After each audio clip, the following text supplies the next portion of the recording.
When Israeli soldier Gilad Shalit was released by his Hamas kidnappers last fall after years of captivity, many Israelis cheered. Yet Israel paid a heavy price in the deal. Over 1,000 hardened Palestinian terrorists were exchanged for Shalit, including some who were involved in the murder of American citizens. We know of at least 15 terrorists who were released who were involved in attacks with American casualties. U.S. citizen Alan Bauer and his young son were among those casualties. In 2002, they were seriously wounded by a Palestinian suicide bomber in Jerusalem. Bauer says 2 of the planners of that attack were released as part of the Shalit deal, as were others who've been involved in attacking Americans. At least 54 U.S. citizens have been killed by Palestinian terror attacks since 1993. Another 83 have been wounded, some seriously.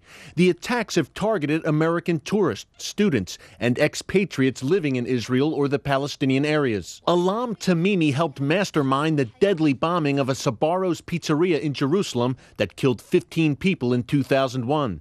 Among those murdered was New Jersey school teacher Shoshana Greenbaum. Tamimi, who was released in the Shalit deal, now lives in Jordan and is unrepentant about her actions. So you feel sorry? لا بالمرة؟ نهائيا. لماذا؟ We have an extradition treaty with Jordan. If America wanted to get this woman and have her stand justice, we could. Sarah Stern is president of the Endowment for Middle East Truth in Washington. She says the U.S. government is not following through on cases involving Palestinian terrorists. There's a 1990 anti-terrorism law that says that any time an America is killed anywhere in the world, we have the right to retrieve that suspect and have him stand justice. When it became clear that wasn't happening, Stern helped push through legislation on Capitol Hill that would bring justice to American families affected by Palestinian terrorism.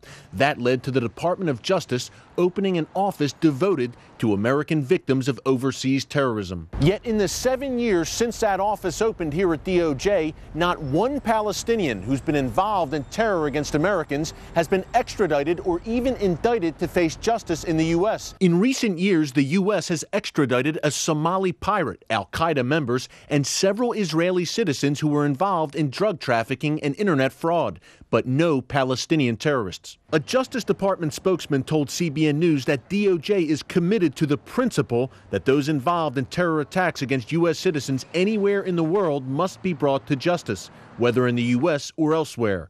Bauer isn't convinced. The U.S. government's decided that extraditing Palestinian terrorists would hurt its reputation with the Palestinian people, with the Arab street, and as such, it has made no real effort. He hopes that will change. Along with other victims of Palestinian terror, Bauer recently sent a letter to Attorney General Eric Holder urging him to bring their attackers to justice.